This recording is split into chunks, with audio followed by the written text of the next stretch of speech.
প্রিয় দর্শক, কঠিন লকডাউন, কঠোর লকডাউন, সর্বাত্মক লকডাউন, এই কথাগুলো শুনতে শুনতে মানছেই বা কতজন?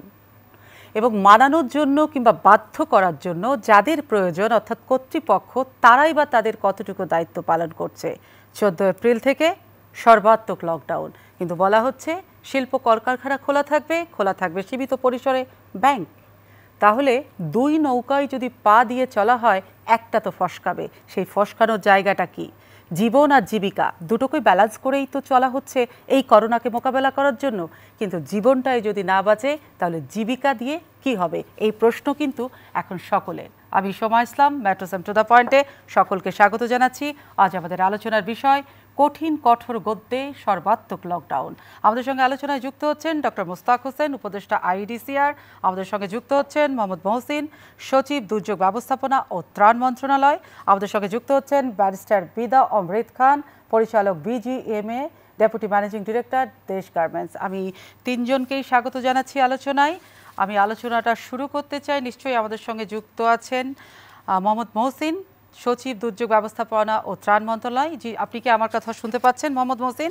জি, আমি শুনতে পাচ্ছি। আপনি আমাকে শুনতে পাচ্ছেন? জি, আমি স্পষ্ট আপনাকে শুনতে পাচ্ছি। প্রথমে যেটা জানতে চাই, এই যে করোনা পরিস্থিতি চলছে এবং যে লকডাউন চলছে, 14 তারিখ থেকে সর্বাত্মক লকডাউন শুরু হয়ে যাবে, অর্থাৎ সবকিছুই বন্ধ থাকবে, সীমিত আকারে কিছু হয়তো খোলা থাকবে, কিন্তু সেইখানে মানুষের এবং রাষ্ট্রের, সরকারের সবচেয়ে যেটা কনসার্নের জায়গা, যে প্রান্তিক মানুষের কি হবে, প্রান্তিক মানুষজন, কর্মহীন মানুষ যারা, তাদের কি হবে? তো তাদের জন্য কিন্তু রাষ্ট্র ভেবেছে, সরকার ভেবেছে। সেই ভাবনার থেকে আমরা যতটুকু জানি 572 কোটি 9,27,000 টাকা বরাদ্দ দেওয়া হয়েছে কর্মহীন মানুষদের জন্য আপনাদের মন্ত্রণালয়ে। এই টাকাটা কি করে কর্মহীন মানুষের কাছে পৌঁছাবেন, এই তালিকা কিংবা এই প্রসেসটা কি আপনাদের করা হয়েছে? ধন্যবাদ আপনাকে। আপনি যেমনটি বলছিলেন যে 572 কোটি টাকা ইতিমধ্যে আমরা বরাদ্দ দিয়ে রেখেছি, এবং বরাদ্দটা কিন্তু শুধু এই জেলাতে না, উপজেলা একেবারে প্রান্তিক পর্যায়ে বরাদ্দটা একদম রেডি আছে। যখন এই লকডাউনটা শুরু হবে, বিশেষ করে কর্মহীন যারা হয়ে পড়বে, তাদের মধ্যে এই মানবিক সহায়তার বিতরণ করা হবে। মহসিন সাহেব, এই কর্মহীনকে আপনারা আইডেন্টিফাই করছেন কি করে? কাদেরকে আপনারা বলছেন কর্মহীন এবং পরিমাণটা কি? এরা কতদিনের জন্য এদেরকে দেওয়া হবে এই জায়গাটা যে আইডেন্টিফাই? এর আগেও কিন্তু প্রথম দফা লকডাউনে দেখেছিলাম যে সরকার কিন্তু টাকা বরাদ্দ দিয়েছে, সেখানে যে অনিয়ম হয়েছে, দুর্নীতি হয়েছে, এক ব্যক্তি একাধিকবার পেয়েছে, রাজনৈতিক একটা স্বেচ্ছাচারিতা হয়েছে, এই জায়গাগুলোকে কি করে বিবেচনায় নিচ্ছেন? আপনি যেমনটি বললেন যে একেবারেই দুর্নীতি হয়েছে, কথাটা কিন্তু আমি একমত নই। হলো দু একটি ক্ষেত্রে OMH এর চালের ব্যাপারে দেখা গেছে, এবং তার জন্য একেবারেই যে ব্যবস্থা নেওয়া দরকার ব্যবস্থা নেওয়া হয়েছে। আমরা এই মন্ত্রণালয় থেকে যেটা দিয়ে থাকি সেটা একদম ফ্রি মানুষকে দেওয়া হয়ে থাকে। আসলে যে বিষয়টা গতবার যদি লক্ষ্য করেন, আমাদের প্রথম ঢেউয়ে যেভাবে ত্রাণ বিতরণ করা হয়েছে, এটা একটি সাকসেসফুল ত্রাণ বিতরণ ছিল। মানবিক সহায়তার কিন্তু সর্বদিক থেকে বলা হয়েছে প্রায় 7 কোটি মানুষকে এবং 2 কোটি পরিবারের মাধ্যমে কিন্তু আমরা মানবিক সহায়তা নিয়ে গিয়েছিলাম। ঠিক এবারও ঠিক সেরকম ভাবে আমরা প্রস্তুত। তালিকাটা হলো এটা নির্ভর করবে আমরা ওয়েট করছি বিতরণটা, কারণ কোন সমাজের কোন শ্রেণীটা, আমরা কিছু কিছু শ্রেণী জানি যারা কর্মহীন হয়ে পড়বে, যে ধরেন দৈনন্দিন যারা শ্রমিক আছেন তারা হয়ে যাবেন, বা এই ধরনের যারা আছেন, সেই ক্ষেত্রটা কিন্তু আমাদের একদম নির্ধারণ করা আছে। আমরা সময় সময়ে তালিকা আপডেট করব। আর যেহেতু স্থানীয় পর্যায়ে, একেবারে স্থানীয় পর্যায়ে আমাদের কমিটিগুলো আছে, প্রশাসন আছে, জনপ্রতিনিধি আছে, রাজনৈতিক ব্যক্তিত্বরও আছে, সেই ক্ষেত্রে আমি মনে করি যে গতবার যেমন সাকসেসফুল হয়েছিল, এবছরও কিন্তু ঠিকই কর্মহীন, দুস্থ, এই সবকিছু মিলিয়েই কিন্তু তালিকাটা করে ত্রাণটা বিতরণ বা মানবিক সহায়তাটা কিন্তু দেওয়া হবে, যারা লকডাউনের কারণে যাদের খাবার দাবার আনতে কিনতে যাদের অসুবিধা হবে। কিন্তু এই কর্মহীন মানুষের এখন সংখ্যাটা কতটুক? আপনাদের কাছে তালিকাটা আছে কি? কতজন মানুষের কাছে আপনারা এই বরাদ্দটা পৌঁছে দিবেন? এভাবে বলি, গতবারের যে অভিজ্ঞতাটা, আমরা প্রায় 2 কোটি পরিবার এবং 7 কোটি মানুষকে গিয়েছিলাম। তারপর কিন্তু এটা উঠানামা করে সেই তালিকাগুলো তো আছেই। পাশাপাশি আমরা গতবার কিন্তু মাননীয় প্রধানমন্ত্রীর কার্যালয় থেকে মাননীয় প্রধানমন্ত্রীর নির্দেশনা মোতাবেক প্রায় 38 লক্ষ 40 লক্ষ মানুষকে কিন্তু সেই আপনারা জানেন মোবাইলের মাধ্যমে সেখানে কিন্তু 2,500 করে অর্থ দেওয়া হয়েছিল। এই তালিকাগুলো আমাদের স্থানীয় পর্যায়ে সব তালিকাগুলো আছে, শুধু তালিকার থেকে শুধু কোনটা কখন দিচ্ছি কাস্টমাইজ করে দেবেন। মোহাম্মদ মহসিন, আপনি থাকুন আমাদের সঙ্গে, আমি ফিরছি আপনার কাছে। আমি আমাদের আরেকজন অতিথির কাছে চলে যেতে চাই। ডক্টর মুস্তাক হোসেন, আপনি কি শুনতে পাচ্ছেন আমার কথা? হ্যাঁ জি, শুনতে পাচ্ছি। আপনি শুনতে পাচ্ছেন? আমি একদম স্পষ্ট শুনতে পাচ্ছি। যে বিষয়টি একদম সরাসরি জানতে চাই যে সর্বাত্মক লকডাউন 14 এপ্রিল থেকে, কিন্তু তার আগে যেটা জানার কথা, শিল্প কারখানা খোলা থাকবে, ব্যাংকও জানি সীমিত পরিসরে খোলা থাকবে, রাস্তাঘাটেও আমরা এই কয়েকদিনে দেখেছি যানজট, কিন্তু যে স্বার্থে এবং যে অর্থে লকডাউনটা দেওয়া হচ্ছে সর্বাত্মক, সেটা কি আসলে কার্যকর হচ্ছে কিনা? এরকম অবস্থা চললে সবই খোলা থাকবে অল্প করে, তাহলে আপনারা যেটা আশা করছেন কিংবা যেই শঙ্কা করছেন সেটা কমবে কিনা? হ্যাঁ, ধন্যবাদ। আসলে আমাদের সংক্রমণের ঊর্ধ্বগতি যদি থামাতে হয়, তাহলে সবচাইতে ভালো হয় যদি সবকিছুই বন্ধ রাখা যায়, সবাই ঘরে থাকে। কিন্তু আমাদের জরুরি পরিস্থিতি, জরুরি বিবেচনা, ঝুঁকি বিবেচনা করে নানা জায়গায় আমাদেরকে আপোষ করতে হচ্ছে। সেই আপোষটা যত কম হয় ততই ভালো। এবং যেগুলোকে আমরা ছাড়ছি, যেমন ধরুন হাসপাতাল খুবই ঝুঁকিপূর্ণ, কিন্তু সেগুলো বন্ধ করতে পারছি না। গণমাধ্যম কাজ খুবই ঝুঁকিপূর্ণ, বন্ধ করা যাচ্ছে না। আইন শৃঙ্খলা বাহিনী খুবই ঝুঁকিপূর্ণ, এই জন্য তাদেরকে ফ্রন্ট লাইনার বলা হয়। ঝুঁকি থাকার পরেও তারা কাজ করছেন। এখন অন্যান্য যে প্রতিষ্ঠানগুলো আছে, সেগুলো সরকার সকল পক্ষের সঙ্গে কথা বলে ঝুঁকি এবং উপকার দুটো মিলিয়ে, উপকার যদি বেশি হয় সেগুলো চালু করা যেতে পারে। এগুলোর মানদণ্ড ঠিক করবার জন্য কিন্তু একটা মোটামুটি সর্বসম্মত সিদ্ধান্ত দরকার। আপনি যে কথাগুলো বললেন যে কলকারখানা বা কোনো কোনো যানবাহন সেগুলো অ্যালাউ করা হচ্ছে, এগুলো আমাদেরকে কতখানি ঝুঁকি কমাতে পারবো, আমরা ঝুঁকি হ্রাস করতে পারবো, এবং তার বিপরীতে এগুলো আমাদের সার্বিক সংক্রমণ পরিস্থিতি নিয়ন্ত্রণে কতটুকু উপকারে লাগবে, সেই দুটো সমীকরণ করেই কিন্তু সিদ্ধান্ত গ্রহণ করতে হবে। আমি নির্দিষ্ট করে কোনো প্রতিষ্ঠান বা কোনো কিছু বলছি না, আমরা মানদণ্ডের কথা বলতে পারি। আমি আপনার সাথে একমত, যত বেশি আমরা আমাদের চলাচল সীমিত করতে পারবো, যত বেশি একজন মানুষের কাছ থেকে মানুষের সংক্রমণের রাস্তাটা কাটতে পারবো, আমরা তত দ্রুত সংক্রমণ পরিস্থিতির উন্নতি করতে পারবো, এতে কোনো সন্দেহ নেই। তবে আমাদের উদ্দেশ্য হবে সংক্রমণ কমানো। কোনটা বন্ধ কোনটা খোলা সেটা নির্ধারণ করা হবে।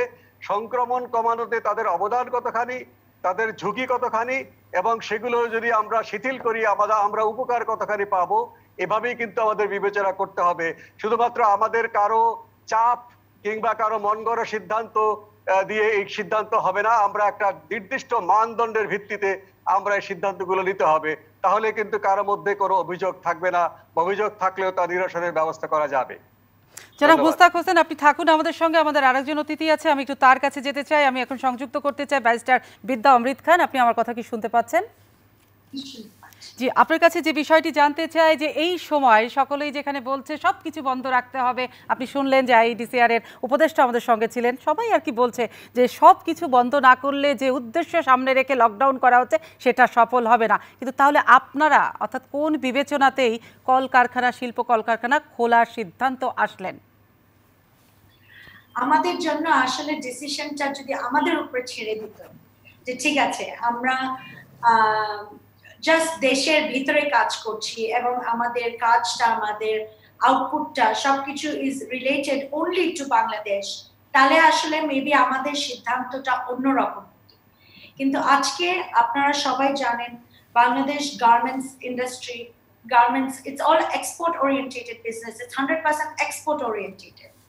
এবং আমাদের জন্য যে আইনগুলো আছে এটা কিন্তু অন্য মেবি অন্য ইন্ডাস্ট্রিতে এত কঠোরভাবে ফলো আপ করা হয় না বা দেখা হয় না। এখন প্রথমত আমি যদি কালকে দেখেন আমাদের এক্সপোর্ট করতে হয়, সো এক্সপোর্টের মাধ্যমে we are totally dependent on the international market. কালকে যদি আমি আমার প্রথমত আমরা ব্যাংকের সাথে একটা ব্যাক টু ব্যাক এলসি করছি, সো আমরা এখন কাজের মাঝখানে আমি যদি এখন কালকে ফ্যাক্টরিটা বন্ধ করে দিই, তাহলে কি হবে? আমার শিপমেন্টটা ডিলে হবে। আমার শিপমেন্টটা যদি ডিলে হয় তাহলে কি হবে? আমার বায়ার আমাকে বলবে, ওরাও কিন্তু চান্সে আছে কিভাবে ওদের খরচা কমাবে বা ওরা কিভাবে আমাদের অপরচুনিটিটা নেবে। তখন আমার বায়ার আমাকে বলবে যে আপনারা ডিসকাউন্ট অর ক্যান্সেলিং অর্ডার। এখন give me a discount or cancelling my order করলে আমাদের একটা আর্থিক রিপ্রকাশন হবে। এই আর্থিক রিপ্রকাশনটা যেটা আমার হবে, এটা আমার ব্যাংকে হবে। কালকে যদি আমার অর্ডার ক্যান্সেল হয়ে যায়, তাহলে আমার ব্যাক টু ব্যাক সবগুলা খোলা হয়ে আমার একটা লায়াবিলিটি ক্রিয়েট হবে। এই লায়াবিলিটিটা টাকাটা কে দিবে? আমার তো এমনি ইনকাম অর্ধেক, আমার বায়ার আমাকে কম টাকা দিচ্ছে বা ডিসকাউন্ট করে দিচ্ছে, যেটার জন্য আমরা কিন্তু ওদের ডেফার্ড পেমেন্ট অনেক টার্মস এন্ড কন্ডিশন মেনে ওরা আমাদেরকে অর্ডার আবার ফেরত এনে দিয়েছে। সো তখন একটা মেজর আর্থিক প্রবলেম হবে। সো দ্যাটস ওয়াই আমাদের ডিসিশনটা শুধু আমাদের না, কালকে যদি কোনো হিউম্যানিটেরিয়ান কমিটি বা গঠন যদি আমাকে এসে বলে যে আপনারা ইনহিউম্যান, আপনারা গার্মেন্টস ফ্যাক্টরি মালিকরা আপনারা ইনহিউম্যান, আপনারা জান এবং জীবিকার মাধ্যমে ইউ ক্যানট ডিফারেন্সিয়েট, তখন আমার বলতে হবে যে দেখেন জিনিসটা আমার জন্য এত ইজি না। কারণ কালকে লেবার আইন পর্যন্ত, কালকে যদি আমি বন্ধ দেই, আমার যদি কোনো ব্যবসা না থাকে, আমার কোনো অ্যাক্টিভিটি না থাকে, আমার কোনো এক্সপোর্ট না থাকে, তাও কিন্তু আমার ওয়ার্কারকে আমার 60% বেতন দিতে হবে। জি বিদ্যা অমৃতা, আরেকটা বিষয় জানতে চাচ্ছি আপনার কাছে। আপনি পরিষ্কার করলেন যে আপনারা কেন এটা খোলা রাখার সিদ্ধান্ত নিয়েছেন। আপনারা বলছেন যে অর্ডার ক্যান্সেল হয়ে যাবে, বায়ারদের চাপ আছে এবং আপনাদের অনেক আর্থিক ক্ষতি হয়েছে। কিন্তু যে বিষয়টা একটু জানতে চাই, এবং একই সঙ্গে আপনারা যেটা বলছেন যে আপনাদের সামনে ঈদ আছে, ওয়ার্কারদের বেতন বোনাসও দিতে হবে, তো প্রোডাকশন বন্ধ হয়ে গেলে সেটা কি হবে? কিন্তু যে বিষয়টা আপনার কাছে জানতে চাই, যে আমার প্রশ্নটি আপনি একটু শুনুন, তাহলে আপনি উত্তর দিতে সহজ হবে। যে বিষয়টি জানতে চাই, এই মহাসংকট কাল, এই 7 দিনের জন্য যদি শিল্প কারখানা বন্ধ হয় তাহলে কি এমন ব্যবসায়িক ক্ষতি হবে? এর আগেও তো রাজনৈতিক সময় আমরা দেখেছিলাম দিনের পর দিন হরতাল অবরোধে শিল্প কারখানা বন্ধ ছিল। আমরা কিন্তু হরতালের টাইমেও শিল্প কারখানা কোনো সময় বন্ধ রাখিনি ওইভাবে, আমরা কিন্তু খোলা রেখেছি। আমাদের ট্রান্সপোর্ট আসা যাওয়ার জন্য কিন্তু আমাদেরকে সরকার তখনও একটা ইমার্জেন্সি ডিউটির পারমিশন দিয়েছে। এটা আপনি জিজ্ঞেস করলে আপনার বুঝতে হবে, a garments factory is not about the income and the wealth only of the garment factory মালিক। কালকে ওয়ার্কারদেরকে যদি আমি বাসায় পাঠিয়ে দিই, ওরা কি করবে? ওদেরও তো একটা ইনকাম লাগবে, ওদেরকে কে বসে রেখে টাকাটা দিবে? দিন শেষে গার্মেন্টস ফ্যাক্টরির ওয়ার্কাররা নিজেদেরকে বড়লোক বানানোর জন্য কিন্তু আমরা কাজ করি না। বিষয়টা যেটা হচ্ছে 7 দিনের লকডাউন, তো ওই 7 দিনটা তো বিশাল দীর্ঘ সময় না, যে আপনারা বলছেন ওয়ার্কারদের বাড়ি পাঠিয়ে দিলে তাদেরকে কে দিবে? 7 দিনের জন্য তো বিশাল 1 মাসের ছুটি না, তো যে আপনারা ওয়ার্কারকে 1 মাস 2 মাস বসিয়ে রেখে বেতন দিবেন, এরকম তো না বিষয়টি। মাত্র বিষয়টা 7 দিন, সেই জায়গাটাতেই প্রশ্ন সকলে তুলছে। ওই জায়গাটাই জানতে চাই, যেভাবে আপনারা বড় করে বলছেন ওয়ার্কারদের কে বেতন দিবে, কিন্তু এখানে তো 3 মাসের বিষয় না, 2 মাসের না, 7 দিন। 7 দিন একটা ধৈর্য ধরা, সবাইকে একটা ফরম্যাটে যাওয়া, যেটা জনস্বাস্থ্যবিদরা বারবারই বলছেন, এবং ওনারা মনে করছে হয়তো আপনারা চাপ দিয়ে এই জায়গাটাকে খোলা রেখেছেন। কারণ কখনোই তো ব্যবসায়ীরা বলে না যে আমরা লাভবান, সবসময় তারা বলে যে আমরা লুজার। আসলে গার্মেন্টস ইন্ডাস্ট্রিটা এত সিম্পল না। আপনি এখন আমি যদি আইসিইউতে গিয়ে বলি যে একটা পেশেন্ট, যে নাকি একটা আইসিইউ পেশেন্ট, তার অক্সিজেনটা আমি বেশি না 1 মিনিট বন্ধ করে রাখি, be able to make it, যেখানে আমাকে যদি আপনি বলেন তুমি 3 মিনিট নিঃশ্বাস বন্ধ করে রাখো, জি ধরে রাখতে পারবো। তো it depends from industry to industry. আপনারা জানেন যে আমরা গার্মেন্টস ফ্যাক্টরি যারা চালাই, উই সেকেন্ড, আমাদের প্রোডাকশনটা সেকেন্ডে এটা ক্যালকুলেট হয়, এবং আমাদের বায়াররা যারা আমাদের, উই আর নট আন্ডার, এটা আমাদের ডিসিশন না। আমার বায়ার যখন আমাকে 3 দিনের ডিলের জন্য 20% ডিসকাউন্ট করে দেয়, আমি কিন্তু ব্যাংকে 20% কম টাকা পাই, যেটার জন্য আমি যখন ওয়ার্কারকে পেমেন্ট করি ওটার কিন্তু একটা প্রভাব পড়ে। জি জি বিদ্যা অমৃতা, আমরা আপনার কথা বুঝতে পেরেছি। অবশ্য আপনার কথা না, এটা আপনাদের কথা, যে কারণে শিল্প কারখানা খোলা রাখছেন সেই বিষয়টা পরিষ্কার হয়েছে। আমি একটু ডক্টর মুস্তাক হোসেনের কাছে যেতে চাই বিষয়গুলো নিয়ে। ডক্টর মুস্তাক হোসেন, শুনতে কি পাচ্ছেন আপনি আমার কথা? জি জি শুনতে পাচ্ছি। আমাদের সঙ্গে শুনলেন যে একজন বিজিএমইর পরিচালক ছিলেন, অর্থাৎ তিনি তাদের জায়গা থেকে বললেন এবং বললেন যে কেন শিল্প কারখানা খোলা রাখা হচ্ছে। এখানে বর্ডারের ব্যাপার, বিশাল 1000 কোটি টাকার ব্যবসায়িক লেনদেনের বিষয় আছে এবং আমাদের একটা ব্যবসায়িক ব্যাপার আছে, সেই জায়গা থেকে তিনি বললেন। কিন্তু তিনি যা বললেন সেই জায়গা থেকে আপনারা এটাকে কি পরামর্শ দিবেন, কিংবা কি মনে করছেন তাদের যে সিদ্ধান্তটা আসলে সেটা ক্ষতিকর হবে না সুখকর হবে নাকি শুভ হবে এই করোনাকে মোকাবেলা করার জন্যে? দেখুন, উনি যে অর্থনৈতিক এবং সামাজিক যুক্তিগুলো বললেন সেগুলো বিশ্লেষণে আমি যাব না। আমি জনস্বাস্থ্যের দিক থেকে বলবো, যদি সরকার সকল পক্ষের সঙ্গে আলোচনা ক্রমে মনে করে আমাদের অর্থনৈতিক যে জরুরি তার জন্য খোলা রাখা দরকার, সেই ক্ষেত্রে যদি খোলা রাখতেই হয় তাহলে আমি বলবো যে শ্রমিক, মালিক, কর্মচারী আপনারা একটা নির্দিষ্ট জায়গায় অবস্থান করুন, যেন তারা বাইরে না যায়। টোটাল কারখানাটা যদি একটা কোয়ারেন্টিনের মতো করা যায় এবং তাদেরকে নিয়মিত স্বাস্থ্য পরীক্ষা করা যায় এবং তাদের সাথে অন্যদের যদি কোনো মিক্সিং না হয় সেটা যদি নিশ্চিত করা যায়, অর্থাৎ ঝুঁকিটা কমানো যায়, তাহলে কিন্তু সেই ঝুঁকিটা অন্য জায়গায় যাচ্ছে না। কিন্তু মনে করুন ঢাকা শহরের ভেতরে একটা জনবহুল এলাকায় একটা কারখানা আছে, সেখানে কয়েক শত বা কয়েক হাজার শ্রমিক আছে, তারা দিন শেষে কাজ করতে তার ঘনবসতি এলাকায় চলে গেল, মালিক চলে গেলেন তাদের বাসায়, তারা আবার কারখানায় আসলেন, তাহলে শ্রমিক মালিক উভয়ে কিন্তু মিক্সিং হলো। এখানে যদি একটা সামাজিক কোয়ারেন্টাইনের মতো ব্যবস্থা তারা করতে পারেন, আমি একাডেমিক ভাবে বলছি, তাত্ত্বিক ভাবে বলছি, যদি এইভাবে কোয়ারেন্টাইন মেনটেন করা যায়, কেউ কারোর সাথে মিশলো না, শ্রমিকদের যে দল আছে তারা একসাথে থাকলো, তারা একসাথে কাজ করলো, একসাথে এক জায়গায় চলে গেল। যদি কারখানার সংলগ্ন কোনো কোয়ার্টার থাকে, থাকার জায়গা থাকে, অথবা তারা যেখানে আছেন সেখানে একসঙ্গে গেলেন, সেই কারখানার পক্ষ থেকে বাস সরবরাহ করা হলো, যদি সেই বাসের কেউ সংক্রমিত হলো, বাকিরা কোয়ারেন্টাইনে গেল, সমস্ত কারখানা বন্ধ করতে হলো না। এইভাবে যদি সেগমেন্ট করে ভাগ ভাগ করে তারা স্বাস্থ্যবিধি মেনে চলতে পারেন, নিশ্চয়ই তাত্ত্বিকভাবে একাডেমিক ভাবে বলবো সেখানে ঝুঁকিটা কম হবে।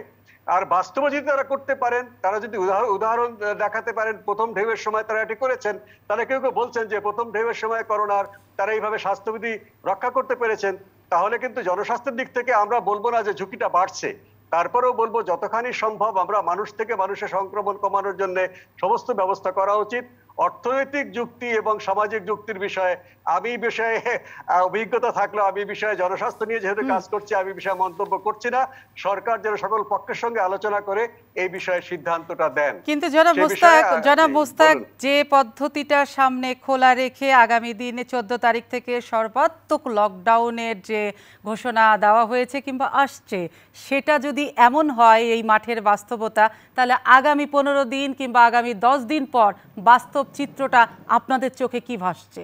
না, এখানে কারখানা শ্রমিক মালিক তারাও কিন্তু সংক্রমণের ঝুঁকিতে আছেন। তারা যদি কোনো একটা কিছু করতে গিয়ে তাদের ঝুঁকিতে পড়বেন। মালিক, শ্রমিক, কর্মকর্তা, কর্মচারী তারা যদি এভাবে মনে করেন জীবনের ঝুঁকি নিয়ে হলেও আমি এটা খোলা রাখবো, সেটা তাদের ব্যাপার। আমরা শুধু বলতে পারি জনস্বাস্থ্যের দিক থেকে কিভাবে আপনারা নিজেকে রক্ষা করবেন।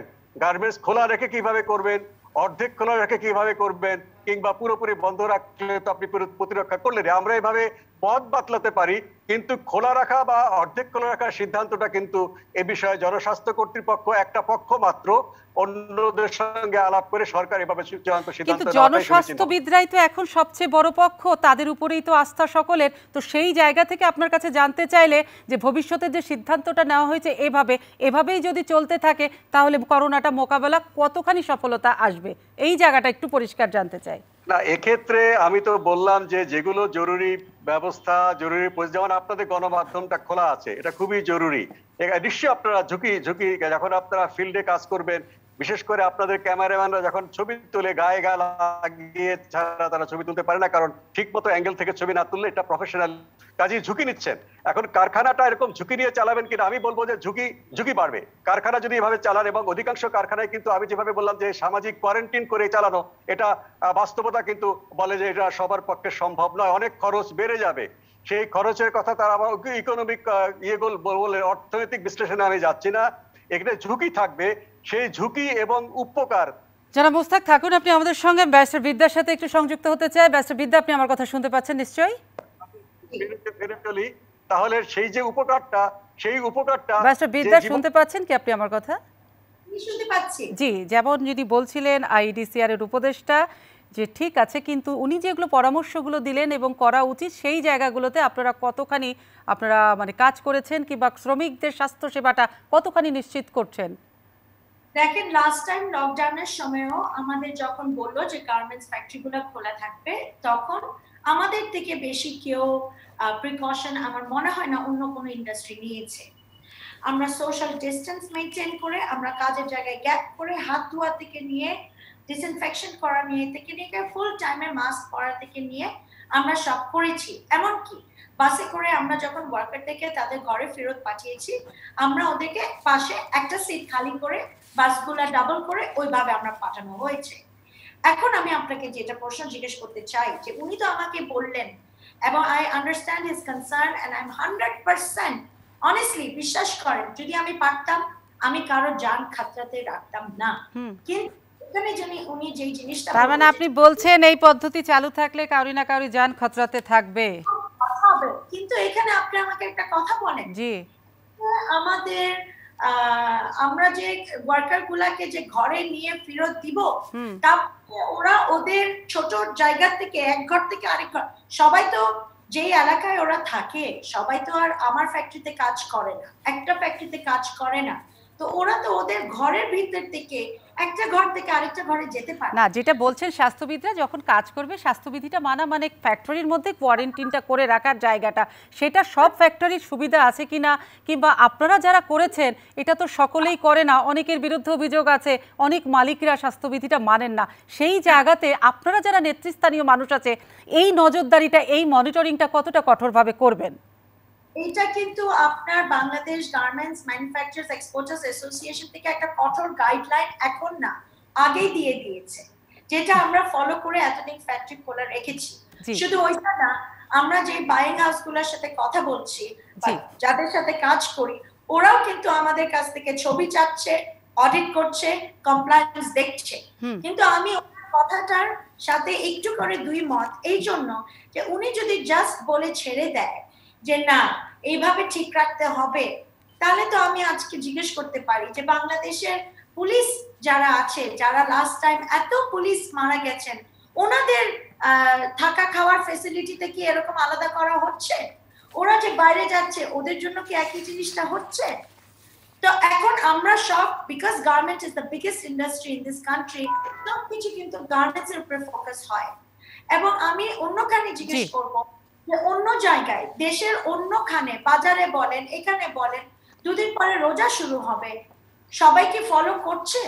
এবং সেটা আপনি অবশ্য যে প্রশ্ন তুলেছেন ব্যারিস্টার বিদ্যা, সেটার একটা অবশ্যই অ্যান্সার আছে যে আপনি আইন শৃঙ্খলা বাহিনীর কথা বলছেন। আইন শৃঙ্খলা বাহিনী তো ফ্রন্ট লাইনার, তারা যেভাবে কাজ করে সেখানে ওয়ার্কাররা নিশ্চয়ই কাজ করে না, কারণ ফ্রন্ট লাইনার যেহেতু আইন শৃঙ্খলা বাহিনীকে বাড়ি রাস্তাতে যে বিভিন্ন জায়গাতে মোড়ে মোড়ে তাদেরকে দায়িত্ব পালন করতে হয়, সেখানে তাদের সংক্রমণ হওয়ার ঝুঁকিটা অনেক বেশি, এবং প্রিকশনও শুরুর দিকে না নিতে পারলে এখন কিন্তু এই অবস্থায় এসে আইন শৃঙ্খলা বাহিনী তাদের নিজস্ব যথেষ্ট প্রিকশন নিয়েছে, কিন্তু কেউ নিতে পারলো না বলে আমি কি করব কিংবা আমারটা কম বেশি এই উদাহরণে যাওয়ার চেয়ে আমাদের বোধহয় সেই জায়গাতে আসা একবারে উচিত যে আমাদের কোনো শ্রমিকরা কেউ করোনায় সংক্রমিত হবে না, এবং আপনারা মালিক পক্ষ তাদের স্বাস্থ্যবিধিটা একদমই নিশ্চিত করবেন। জি আপনি বিদ্যা, আপনি আমাদের সঙ্গে থাকুন, আমি একটু যারা মহসিনের কাছে যেতে চাই। যারা মহসিন, শুনতে কি পাচ্ছেন আপনি আমার কথা? যারা মহসিন, আপনারা যে বরাদ্দ দিবেন 572 কোটি টাকা, সেখানে বারবারই প্রশ্ন এসে যায় যে সত্যিকারের অর্থে প্রান্তিক মানুষ, কর্মহীন মানুষ পাবে কিনা, কিন্তু এই ডিস্ট্রিবিউশনের দায়িত্বটা আসলে কারা থাকবে, কাদের মাধ্যম দিয়ে এই কর্মহীন মানুষের কাছে এই টাকাটা পৌঁছে দেবেন আপনারা? আপনাকে আবারও ধন্যবাদ। আমরা তো আসলে লেসন লার্ন, আমরা যে গতবারের শিক্ষা থেকে নেই, একেবারে আপনি দেখেন প্রান্তিক পর্যায়ে ইভেন কি নগর পর্যায়ে মানুষের কাছে কিন্তু সেটা পৌঁছে দেওয়া হয়েছে। আমাদের এই দেশে যে ভলান্টারিজম, যে স্বেচ্ছাসেবক যারা আছেন তারা কাজ করেন, যেখানে দেখেন আপনার জনপ্রতিনিধি যারা সারাক্ষণ দায়বদ্ধ মানুষের কাছে, তারা কাজ করেন। প্রশাসন তো আছেনই, আমাদের প্রশাসনের প্রতিটা ব্যক্তি কাজ করছেন, এবং রাজনৈতিক ব্যক্তিবর্গ তারা কিন্তু সাংঘাতিক ভাবে এটা নিয়ে কাজ করছেন। অতএব আমরা তো দৃঢ়, গতবারটা ছিল আমাদের জন্য ফার্স্ট টাইম না শুধু, আমাদের দেশে মানবিক সহায়তা বিতরণ একটা এক্সাম্পল ইন দ্য ওয়ার্ল্ড, সারা পৃথিবীতে। আমরা এই ডিউরিং কোভিড চলাকালীন যে আমপান হলো আপনারা জানেন, 24 লক্ষ লোককে আমরা 8 থেকে 10 ঘন্টার মধ্যে প্রায় 1200 শেল্টার এনেছিলাম। আপনি দেখেন সেখানে কিভাবে আমরা ব্যবস্থা করছি, এই সমস্ত সাকসেস স্টোরি কিন্তু আমাদের আছে। বন্যা যখন হয় আমরা শেল্টারে নিয়ে আসি। অতএব আমরা খুব দৃঢ়ভাবে বিশ্বাস করি এই বিতরণের ক্ষেত্রে একেবারেই কোন রকম কোনো সমস্যা হবে না, এবং যারা আসলে ক্ষতিগ্রস্ত, হ্যাঁ, কত টাকা করে দেওয়া হবে যেটা বলছিলেন একটু যদি বলতেন, কত টাকা এবার দেওয়া হবে? বরাদ্দটা কত টাকা মোহাম্মদ মহসিন? আচ্ছা, আমরা যেটা বলেছি টোটালটা আমরা বললাম, আমাদের কিন্তু একটা কন্টিনজেন্সি প্ল্যান আছে। এটা ইনিশিয়ালি আমরা প্রথমবারের মতো বরাদ্দ দিয়ে একদম প্রস্তুত রেখেছি, বাট বাকিকে কিন্তু আমাদের যখন যেটা প্রয়োজন, আর আমাদের বরাদ্দগুলো এরকম ইলেকট্রিক্যালি করা হয়। আমি এই মুহূর্তে মনে করি উইদিন 5 মিনিটস আমি যে কোনো উপজেলাতে একটা বরাদ্দ পৌঁছে দিতে পারি, এবং সেখানে তারা পেয়ে যাবে। আমরা একদম প্রাথমিকভাবে যেটা বললেন 572 কোটি টাকা দিয়ে রেখেছি তাদের মজুর। তাছাড়াও আমরা একদম সব আমাদের প্রস্তুত, যখনই দেখবো এই সংখ্যাটা নির্ভর করে, কারণ গার্মেন্টস যেহেতু ইন্ডাস্ট্রি খোলা থাকছে সেখানে একটা সংখ্যা কিন্তু আমাদের কমে যাচ্ছে, এই একটা মনে রাখতে বড় একটা সংখ্যা আমাদের কমে যাচ্ছে। আবার দেখেন এই আগামী সপ্তাহ থেকে এই বরুদান কাটার একটা বিষয় আছে, সেখানেও কিন্তু মানুষ কর্ম পেয়ে যাবে। আপনি যে এই মন্ত্রী পরিষদ থেকে যেটা আমাদের প্রজ্ঞাপন দিয়েছে সেখানে 9 নম্বরে বলা আছে বোরো ধান কাটার বিষয়, অতএব সেই শ্রমিকরা আমাদের কমে যাবে। আমরা যে ইস্যুগুলো দেখবো, যেমন ধরেন পরিবহন শ্রমিক একটা বিশাল একটা আসবে আমাদের কাছে, একটা আসবে। তারপরে ছোটখাটো দোকান যারা আছে, যারা বন্ধ রাখবে, সেখানে একটা বিষয় থাকবে। আর যারা দুস্থ আছে এরকম আছে। অতএব আমাদের কন্টিনজেন্সি প্ল্যানের মধ্যে সব পরিকল্পনাই কিন্তু আছে, যাতে কেউ এই সীমিতকরণ অথবা লকডাউনের কারণে ক্ষতিগ্রস্ত হবে, তার বাসায় খাবার নিতে পারবে না, এই ধরনের কোনো সিচুয়েশন যাতে না হয় তার জন্য আমরা প্রস্তুত। এবং আমরা টাইম টু টাইম এই বরাদ্দটা দিতে থাকবো প্রয়োজন অনুসারে। এবং স্থানীয় প্রশাসনকে বলা আছে, তারা একটা জেলা উপজেলা থেকে বলবে যে এই মুহূর্তে আমার এত দরকার, আমরা বরাদ্দ একদম প্রস্তুত থাকবো। এইভাবে আমরা কিন্তু পূর্ব একেবারে প্রস্তুতি নিয়ে বসে আছি। সেই বরাদ্দটা কি নগদ টাকা দেওয়া হবে নাকি প্রয়োজন অনুযায়ী তার নিত্য প্রয়োজনীয় জিনিসগুলো দেওয়া হবে? এখানে দুটো আসলে, একটা আমরা প্রাথমিক যেটা দিয়েছি টাকাটা ডিস্ট্রিবিউট করা কম্পেয়ার টু সহজ বেশি। তারপর আমরা আজকে আমরা একটা ফাইল আমরা দিলাম, আমরা প্রায় ধরেন 1 লক্ষ প্যাকেট মানে 7 দিন খেতে পারবে চাল ডাল মিলে, সেটাও আমরা প্রক্রিয়াকরণ করছি। এটা আসলে অবস্থা বুঝে ধরেন আমরা এটা করব। জনাব মহসিন, অবস্থা বুঝে ব্যবস্থা নেওয়া হবে। এখন এই জায়গাটাতে দুটো প্রশ্ন এসে দাঁড়ায়। বারবার যেটা বলা হচ্ছে যে গতবারও আমরা দেখেছিলাম যে কর্মহীন মানুষের টাকা দিতে যে কর্মদক্ষ মানুষের পকেটে টাকাটা যেন না যায়, সেটি একটি বড় ব্যাপার। এবং রাজনৈতিক বিবেচনায় যেন টাকাগুলো ডিস্ট্রিবিউশন না হয়, সেটা যেমন একটা ব্যাপার। এবং আর একটা বড় ব্যাপার, এই যে আপনারা টাকা মানে বরাদ্দটা বন্টন করবেন, সেই বন্টনের সময় যে মানুষের যেন সামাজিক দূরত্বটা না থাকে এবং সেটাকে বিলি বিতরণ করতে যেয়ে যেন করোনা আরেকটু না ছড়িয়ে যায়, সেই জায়গাগুলোতে আপনাদের সতর্কতা কিভাবে রাখছেন? ধন্যবাদ আপনাকে। এটা আসলে একটা ভালো পয়েন্ট বলেছেন যে মানবিক সহায়তা বিতরণ করতে যাতে আবার আমরা সামাজিক যেটা দূরত্ব বলি অথবা যে স্বাস্থ্যবিধি, সেটা যাতে না ব্যাঘাত না হয়। একেবারেই আপনি রাইটলি, এটা আমাদেরকে বারবার আপনারা মনে করে দিচ্ছেন, এই জন্য আপনাকে আবারও আমি ধন্যবাদ। মিডিয়ায় আপনারা আমাদেরকে মনে করে দেন। আমরা প্রশাসন যারা আছে বারবার বলছি, এবার দূরত্বটা যেহেতু স্ট্রিক্টলি আমরা চাচ্ছি, যেটা আমাদের ডাক্তার মুস্তাক সাহেব বললেন, আমরা এই চেনটাকে ব্রেক করতে চাই, যেটা সংক্রমণটা বাড়ছে। অতএব সে সবগুলি নজরে রেখে আমরা, এবং আগের চেয়ে এবার যাতে বেশি রকম ভাবে সেটা মানতে পারি, দূরত্ব মেনটেন করি, সেটা আমরা অবশ্যই আমাদের প্ল্যান আছে এবং আমরা আশা করি বাস্তবে সেটা আপনারা দেখবেন। ধন্যবাদ জনাব মহসিন। আমি একটু যেতে চাই ডক্টর মুস্তাক হোসেনের কাছে। ডক্টর মুস্তাক, আছেন কি আপনি আমাদের সঙ্গে? জি জি। আমি সর্বশেষ আপনার কাছে যে জায়গাটা জানতে চাই, যে এই মুহূর্তে আমরা যেখানে দাঁড়িয়ে আছি সেখান থেকে পরিত্রাণের জন্য এখনো কোন কোন জায়গাগুলোতে আপনি মনে করছেন যে একটা বড়সড় ঘাটতি রয়ে গেছে, এগুলোকে পূরণ করতে না পারলে সামনে অশনি সংকেত? দেখুন, ঘাটতি তো তালিকা করা যায়। আমি আশা করব যে যেমন আমাদের সিটি কর্পোরেশন এলাকাতে মেয়র এবং কাউন্সিলররা, আইন শৃঙ্খলা বাহিনী এবং স্বাস্থ্য কর্তৃপক্ষ মিলে তাদেরকে নিয়মিত পর্যবেক্ষণ করতে হবে কোথায় কোথায় ঘাটতিটা আছে, এবং ঘাটতি পূরণ করার উদ্দেশ্যেই করা, শুধুমাত্র তাদেরকে শাসন করা নয়। যেখানে তারা স্বাস্থ্যবিধি মানতে পারছে না, দূরত্ব রাখতে পারছে না, ভিড় হচ্ছে রাস্তায়, যেখানে যান চলাচল করার কথা না যান চলাচল করছে, এগুলো কিন্তু প্রতিনিয়ত যদি আমরা, যেটা ইংরেজিতে বলা হয় মনিটরিং অ্যান্ড সাপোর্টিভ সুপারভিশন, অর্থাৎ সহায়তামূলক যদি আমরা পর্যবেক্ষণ করি, সেটা কারখানায় হোক কিংবা কোনো ওষুধের দোকান হোক কিংবা কোনো মানে জরুরি দোকান হোক, সেগুলো কিন্তু আমাদেরকে দেখতে হবে। এটা কিন্তু একেবারে শুধুমাত্র সরকারি প্রশাসনের পক্ষে করা সম্ভব নয়। স্থানীয় জনপ্রতিনিধি এবং তাদের যারা স্বেচ্ছাসেবক সবকিছু মিলে যেভাবে আমরা রাজাবাজারে করেছিলাম, ওয়ারিতে করেছিলাম, সেটি এখন বৃহত্তর পরিসরে করতে হবে। জনগণের অংশগ্রহণের মাধ্যমে যদি আমরা এগুলো পর্যবেক্ষণ করি এবং সহায়তা দিই, তাহলে ঘাটতি তো আছে। ঘাটতির তালিকা যদি আমাকে করতে বলেন, আমি এক নিঃশ্বাসে অনেকগুলো বলে ফেলতে পারবো। বলুন না, কয়েকটা বলুন না ডক্টর মুস্তাক, কয়েকটা বলুন, আমরা শুনতে চাই। না, যেমন আমাদের যে জরুরি যে সমস্ত, আমি হাসপাতালের কথাই বলি, হাসপাতালটা হচ্ছে আমাদের সবচাইতে নাজুক জায়গা। আমাদের চিকিৎসকরা আক্রান্ত হচ্ছেন, স্বাস্থ্যকর্মীরা আক্রান্ত হচ্ছেন, সেখানে ইনফেকশন কন্ট্রোলের কাজগুলো যথাযথ হচ্ছে কিনা হাসপাতাল কর্তৃপক্ষের সাথে যৌথ উদ্যোগে আমাদের স্বাস্থ্য কর্তৃপক্ষের প্রতি মুহূর্তে মনিটরিং করা উচিত। কারণ আমরা চাই না কেউ সংক্রমিত হয়ে বিপদের মুখে পড়ুক। সংক্রমিত হলে কিন্তু তাকে যেতে হচ্ছে আইসোলেশনে। আমাদের যে ওয়ার্কফোর্স আছে হাসপাতালের সব ডাক্তার যদি আইসোলেশনে যায়, তাদের সাথে লোকরা কোয়ারেন্টাইনে যায়, হাসপাতাল কে চালাবে?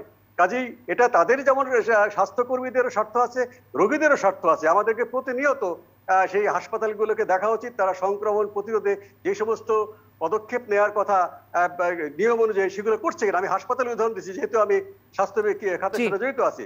ঠিক তেমনি রাস্তায়ও আমাদের দেখতে হবে কোন যানবাহনটা চলার কথা না সেটা কেন চলছে, তার সমস্যাটা কি, এবং কোন একটা প্রতিষ্ঠান হয়তো খোলার কথা যে সময় তার চেয়ে বেশি খোলা আছে, বা যেই লোকগুলো সেখানে জরুরি কেনাকাটা করতে যাবে তাদের মধ্যে দূরত্ব রাখার কথা, তাদের মাস্ক পরার কথা, সেই দূরত্বটা বজায় আছে কিনা। এভাবে কিন্তু যদি আমরা না করি তাহলে কিন্তু আমরা যদি এগুলো ঢিলে ঢালা করি, এবং সবচেয়ে বড় কথা মানুষের মধ্যে এই বোধটা আমাদের আনতে হবে যে এটা তার নিজের স্বাস্থ্যের জন্য দরকার, আইন শৃঙ্খলা কর্তৃপক্ষের জন্য দরকার না। তাহলে পুলিশ চলে যাবে, সে মাস্ক খুলে ফেলবে, পুলিশ চলে যাবে, সে ভিড় করবে, আবার সে একটা অনাবশ্যক জটলা করবে যেটা আমাদের স্বাস্থ্য ঝুঁকি বাড়িয়ে দেবে। যেমন কারখানায় যে আপা বলছিলেন কারখানায় তারা স্বাস্থ্যবিধি মেনে চলছে, খুব ভালো কথা। সেই স্বাস্থ্যবিধিটা মেনে চলা হচ্ছে কিনা কারখানা কর্তৃপক্ষ যেভাবে দেখার দায়িত্ব, শ্রমিক নেতৃবৃন্দের দেখার দায়িত্ব, স্থানীয় স্বাস্থ্য কর্তৃপক্ষের তেমন দেখার দায়িত্ব। কারখানার শ্রমিকরা, হাজার হাজার শ্রমিকরা, তাদের ঝুঁকি কতখানি তারা হ্রাস করে কাজটা করছে, তাদের মধ্যে কোনো রোগী আছে কিনা যাকে আইসোলেশন করতে হবে, এগুলো কিন্তু পারস্পরিক সহায়তামূলক পর্যবেক্ষণ যদি আমরা করি, যেই কারখানাগুলো খোলা থাকছে, যে ঔষধের দোকান খোলা থাকছে, যে যানবাহনগুলো আমরা অ্যালাউ করছি, সেগুলোকে কিন্তু আমাদের প্রতিনিয়ত করতে হবে। এগুলো হচ্ছে আমাদের নাজুক জায়গা। এই জরুরি কাজ যারা করছি আমরা, আপনাদের গণমাধ্যম কর্মীরা যদি সংক্রমিত হয়ে যায় তাহলে তো আমাদের খবর আমরা জানবো না। সেখানে কিন্তু গণমাধ্যম কর্তৃপক্ষ, সাংবাদিক ইউনিয়ন এবং স্বাস্থ্য কর্তৃপক্ষ সবাই মিলে কিন্তু এটা দেখতে হবে প্রতিনিয়ত তারা স্বাস্থ্য বিধি মানতে পারছে। অসংখ্য ধন্যবাদ জানাচ্ছি আপনাকে মোহাম্মদ মহসিন এবং ব্যারিস্টার বিদ্যা অমৃত খান আমাদের সঙ্গে যুক্ত হবার জন্য ম্যাট্রিসম টু দ্য পয়েন্টে। আপনাদেরকে অসংখ্য আমি আরও একবার ধন্যবাদ জানাচ্ছি। প্রিয় দর্শক, যাবার আগে শুধু এইটুকু বলে যেতে চাই, এতক্ষণ যে কথা শুনলাম সেখান থেকে এইটুকু তো পরিষ্কার যে সব পক্ষের বোধের উদয় যদি এখনো পর্যন্ত না হয় তাহলে প্রতিদিনই কিন্তু মৃতের সারি বাড়তেই থাকবে, এবং এই মৃতের সংখ্যা প্রতিদিন দীর্ঘ করার দায় আমরা কে কাকে দিব সেই মানুষটি পর্যন্ত খুঁজে পাওয়া যাবে না। সুতরাং সাবধান হওয়া ছাড়া আর কোনো বিকল্প নেই। আমি সোমা ইসলাম আজকের মতো বিদায় নিলাম। সকলে সুস্থ থাকবেন, সাবধানে থাকবেন, ভীষণ সুরক্ষিত থাকবেন। শুভরাত্রি।